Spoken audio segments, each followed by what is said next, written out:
अब जब उसने ये कहा तो उन्होंने ततो मुंजः प्राह, तब मुंज ने कहा, प्राह ने कहा, भोजस्य जन्म पत्रिकाम विधेहि इति, कि भोज की जन्म पत्री, विधेहि माने बनाओ। विप्रः जन्म पत्रिकाम विधाय उक्तवान, विप्रः मतलब ब्राह्मण ने, जन्म पत्रिका, विधाय माने बनाकर, उक्तवान माने कहा। क्या कहा? 50 पंचवर्षाणि सप्तमास दिनत्रयम् भोजराजेन भोक्तव्या सगौडो दक्षिणा पथः। उन्होंने उसकी जन्मपत्री बनाई और शॉर्ट में उसका सार क्या बोला कि 50 पंचवर्षाणि यानी 55 वर्ष, 50 मतलब 55, 50 पंचवर्षाणि यानी कि 55 वर्ष, और सप्तमास यानी 7 महीने, और दिनत्रयम यानी 3 दिन, और गौड़ देश सहित, सगौडो गौड़ राज्य के सहित ये पूरे भोजराज के द्वारा जो है दक्षिण भारत पर भोक्तव्या, भोग किया जाना चाहिए। इनकी जन्मपत्रिया ये कहती है कि ये गौड़ देश सहित पूरे दक्षिण भारत पर 55 वर्ष 7 महीने और 3 दिन तक राज्य करेंगे। इसका भाव ये हुआ। ठीक है। भोज विषयणीम इमाम भविष्यवाणीम निशम्य मुंजो विच्छाय वदनो अभूत। तो भोज के विषय में इस प्रकार की भविष्यवाणी, इस इमाम भविष्यवाणी, इस भविष्यवाणी को निशम्य माने सुनकर, मुंजो विच्छाय वदनो अभूत, जो मुंज था वो विच्छाय वदन हो गया, बिल्कुल फीका, उसका चेहरा फक पड़ गया, रंगत उड़ गई उसकी। ततो राजा ब्राह्मणम संप्रेष्य निशीथे शयनम आस्याद्य व्यचिंतयत, और तब उसने क्या किया? ततो राज्ञा, तब राजा ने ब्राह्मणम संप्रेष्य, ब्राह्मण को भेजकर, संप्रेष्य माने भेजकर, निशीथे माने रात्रि में, शयनम आसाद्य अपनी सैया पर ही लेटे लेटे, व्यचिंतित माने सोचा, लेटकर सोचा कि यदि राज्य लक्ष्मी भोज कुमारम गमिष्यति, यदि राज्य लक्ष्मी भोज कुमार के पास गमिष्यति माने जाएगी, तदा अहम जीवनम अपि मृतः, तो मैं जीते जी मर जाऊंगा, मतलब कहने को मैं जीवित होऊंगा लेकिन मृत के समान होऊंगा। ततश्च अभुक्ता एव सा एकाकी किमपि चिंतित्वा बंगदेशाधीश्वरम वत्सराजम समाकारितवान। तब उसने अभुक्त, उसने सोचा मैं बिना भोग वाला, स्वयं को ऐसा जानकर उसने सा माने, उसने एकाकी माने अकेले ही, किमपि कुछ, चिंतित्वा सोचकर क्या किया? बंग देश के अधीश्वर वत्सराज को अपने पास बुलाया। उसने अपने आप को ये देखा कि अगर ऐसा हो गया तो मैं तो बिना भोग वाला अपने आप को जाना, और अपने मन में कुछ सोचकर उसने बंग देश के अधीश्वर यानी राजा वत्सराज को अपने समाकारितवान बुलाया, अपने पास बुलाया। वत्सराजस्य धारा नगरीम संप्राप्य राजानम प्रणिपत्योपविष्टः। वत्सराज भी जो थे वो धारा नगरी को प्राप्त करके, धारा नगरी को प्राप्त करने मतलब धारा नगरी उनके बुलाने पर तुरंत आ गए, और राजानम प्राणपत्योपविष्टः, राजा को प्रणाम करके उनके पास, उपविष्ट मतलब बैठ गए। राजा च सौधम निर्जनम विधाय वत्सराजम प्रह, राजा ने, सौधम कहते हैं महल को, राजा ने महल को निर्जनम, बिल्कुल जनानाम अभाव इसका वो होता है कि महल को क्या बना दिया? लोगों से हीन, बिल्कुल कोई नहीं छोड़ा उसको, बिल्कुल निर्जन बनाकर, विधाय माने बनाकर, वत्सराजम प्रह, वत्सराज से कहा, क्या कहा? त्वया भोजो भुवनेश्वरी विपने रात्रो हंतव्यः छिन्नम च तस्य शिरा मत पार्श्वे अंतःपुरम आनेतव्यम। उसने उससे कहा कि त्वया मतलब तुम्हारे द्वारा, भोजो मतलब भोज को, भुवनेश्वरी नामक विपिन, विपिन कहते हैं जंगल को, तो ये जंगल का नाम है वन का, भुवनेश्वरी नामक विपिन में, जंगल में रात्रि में मार दिया जाना चाहिए। हंतव्य मतलब मार दिया, ये तबियत प्रत्यय देख रहे हैं आप।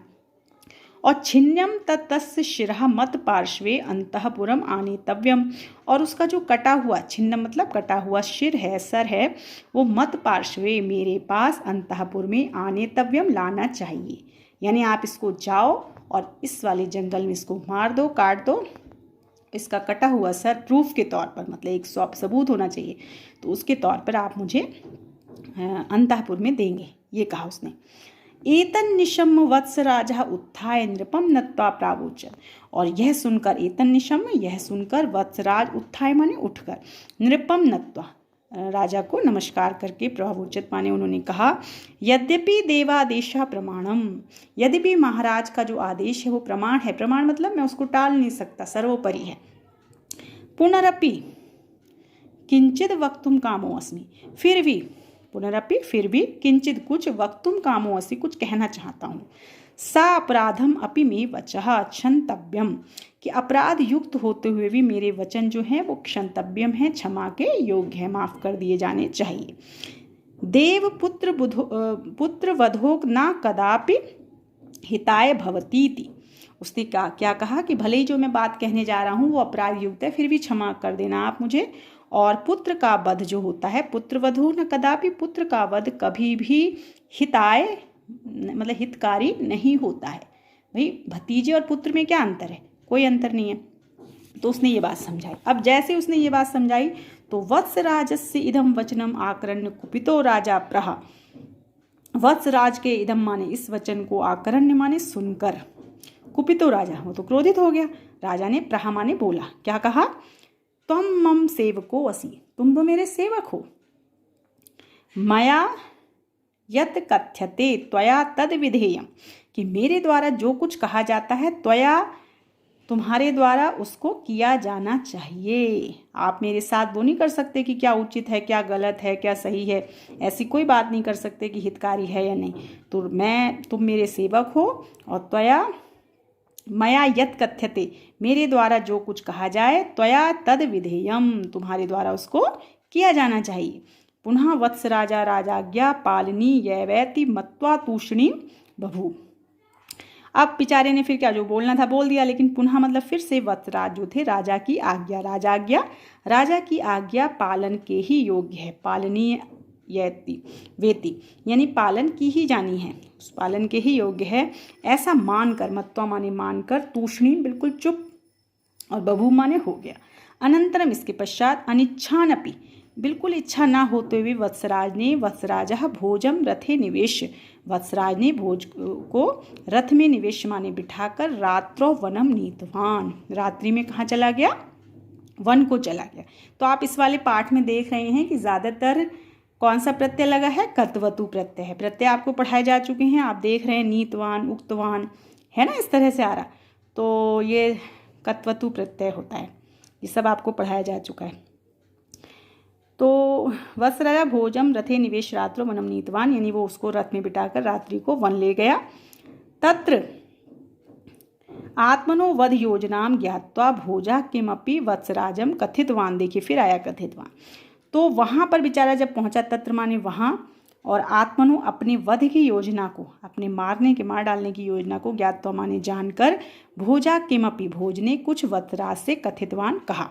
क्या कहा, जो भी कहा वो अभी नहीं बताया गया है। तद वचन है वैराग्यम आपन्नो, और उसके वचनों से, तद वचन है उसके वचनों से, वैराग्य को प्राप्त जो वत्सराज थे, वत्सराजा तम ना हतवान, उन्होंने उस मतलब जो वैराग्य को प्राप्त हो गए थे वत्सराज, उन्होंने तम मतलब किसके लिए आया, भोज को, ना हतवान, नहीं मारा। हतवान देखिए सब में मैं कह नहीं, इसमें कत्वतु प्रत्यय है सब जगह, मतलब ज़्यादातर। अपितु गृहम आगत्य भोजम गृह अभ्यंतरे भूमो निक्षिप्य ररक्ष, बल्कि क्या किया, अपितु गृहम आगत्य, घर में आकर, भोज को घर के अंदर, गृहम अभ्यंतरे घर के अंदर, भूमो मतलब भूमि पर छिपाकर, निक्षिप्त रखकर उसको छुपाकर, ररक्ष माने उसकी रक्षा की।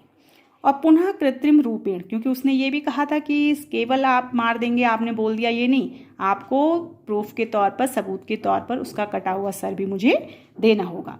तो इसमें उसने क्या किया कि कृत्रिम रूपेण, क्या किया उसने, कृत्रिम रूपेण भोजस्य मस्तकम कारित्वा, और कृत्रिम रूप से, आर्टिफिशियल जिसे बोलते हैं, वो उन्होंने उसको बनाया, किसको, मस्तकम कारित्वा, मस्तक बनाकर, राजभवनम गत्वा, राजभवन में जाकर, वत्सराजो राजनम प्रहा, राजा से मतलब कहा। उन्होंने फिर उसका आर्टिफिशियल यानी जो कृत्रिम रूप से भोज का मस्तक बनाकर राजभवन में जाकर वत्सराज ने राजा से कहा कि श्रीमताम यद आदिष्टम तत् साधितम इति, जैसा श्रीमान का आदेश था वह मेरे द्वारा कर दिया गया है। ततो राजा भोजवदम ज्ञात्वा, तब राजा ने भोज के वध को जानकर, तम पृष्ठवान, तम किसके लिए आया यहाँ पे, वत्सराज के लिए, तम पृष्ठवान, उनसे पूछा, क्या पूछा कि वत्सराज खड्ग प्रहार समय तेन किम उक्तम। उसने फिर ये भी पूछा कि ठीक है, आप कह रहे हो मार दिया, तो ये बताओ कि जिस समय वत्सराज उसके ऊपर खड्ग का प्रहार किया गया, तलवार से प्रहार किया गया, तो तेन किम उक्तम, उसके द्वारा क्या कहा गया।